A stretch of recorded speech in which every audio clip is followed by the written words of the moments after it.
Amerika Birləşmiş Ştatlarının və İsrailin İranda başlatdığı hərbi əməliyyatlar saatlarca deyil, günlərcə davam edəcək. Bu sözü Amerikanın rəsmisi Fox News-a deyib və o bildirib ki, İranda olan bütün hədəflər vurulmamış, bu müharibə dayanmayacaq.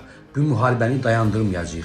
İranın bütün hərbi obyektlərini yer üzündən siləcəyik. Qeyd edeyim ki, bugün səhərdən etibarən Amerika və İsrail İranı vurmağa başlayıb. İranın bütün şəhərləri darmadağın edilib. Təbriz, Tehran, İsfahan, Şiraz, Məşhəd və digər şəhərlərdə güclü partlayışlar var. İran da yerində durmur. İran da Amerikanın yaxın şərqdəki bütün bazalarını vurmaqda davam edir.